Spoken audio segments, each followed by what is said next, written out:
Coming up on R&B Reviews, Disney releases another live-action spin-off of a classic film.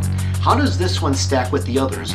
Well, I'll give you my review of the movie coming right up. The movie, of course, is Cruella.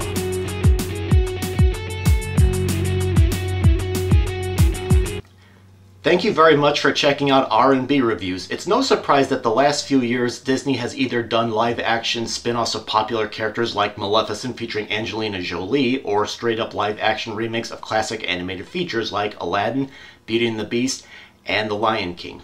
But this time Disney has taken another popular villain, Cruella De Vil from 101 Dalmatians, originally voiced by Betty Lou Gerson in the 1961 animated film, and played by Glenn Close in the 1996 live-action remake, and given her her own origin film.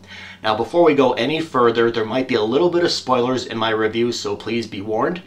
So let's go ahead and get started. This film is supposed to serve as a prequel of sorts, with Emma Stone as the young penniless orphan Cruella, whose real name is Estella, who wishes to become a fashion designer at the start of the punk era of the 1970s, and challenge London's top designer and her boss when she first starts getting into the industry, called the Baroness, played by Emma Thompson. Now, I was really shocked to see the running time for this movie be 134 minutes, which is normally quite long for a Disney picture.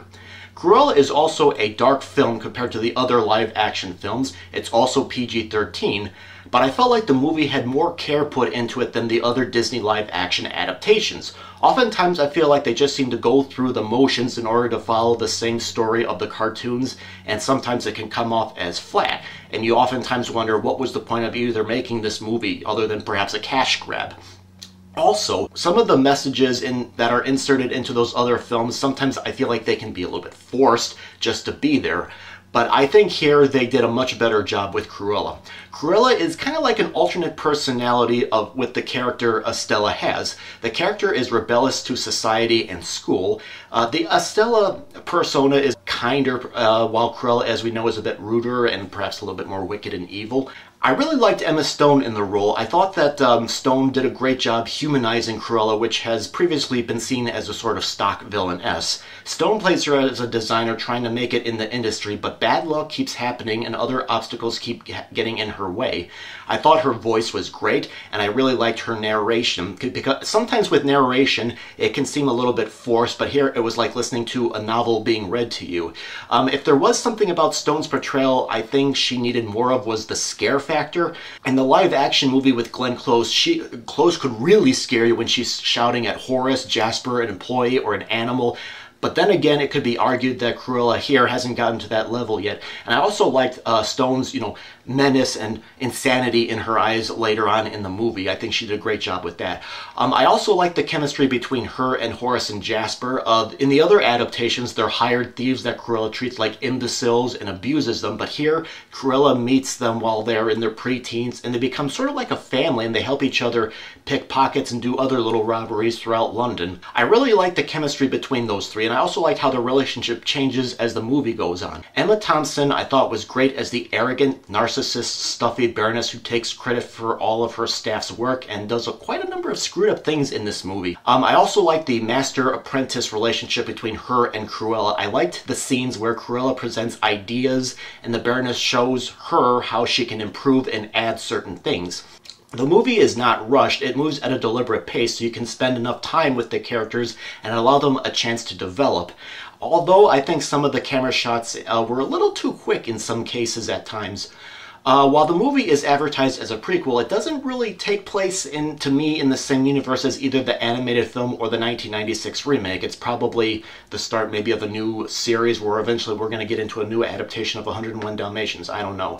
Roger and Anita appear in this movie, but they're not the way that we've seen them portrayed in the other adaptations, and I can see some purists of 101 Dalmatians be a little bit upset by these changes.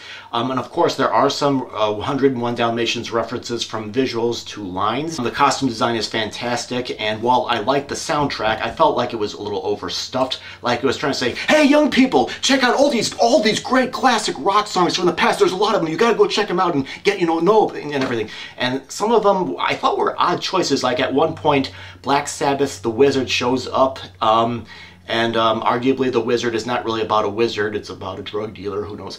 But anyway, some of them some of the songs I thought were great. Some of them are like, why is it here? Or sometimes I'm like, look, stop with the music, I want to listen to what these characters are saying, you know. There's also an openly gay character named Artie, who's kind of like a David Bowie glam rock looking person that helps Cruella in her schemes, and it's refreshing to have a character in there, but to me he's stereotypical in one note. Still, I enjoyed Cruella. I liked how unpredictable it was, and unlike the other recent live-action movie remakes, I cared about the characters. I felt their emotions and their frustrations. Unlike movies like Aladdin, where the messages kind of seemed like they're shoehorned in, I felt like they were better developed here. I also thought it was fun, and it was full of memorable events. I saw this movie like a week ago, and there's some sequences that are still pop up in my head once in a while. But like I said, the soundtrack sometimes felt forced, and sometimes the camera work just felt a little bit too quick at times. I don't think I would recommend it to little kids, but I think for teens and adults, I think this is worth checking out. I'd give Cruella 4 stars. Alright, well that's my review of the movie Cruella. What did you think of the movie? Do you agree with me? Do you disagree with me on any of these points? Feel free to put your comments in the comment box below. Let me know what your thoughts were of the movie if you have seen it. And feel free to check out some other movie reviews on the channel. Some of them you can see in the movie theaters or perhaps on streaming, or just something to watch in the comforts of your own home. Thank you very much for watching.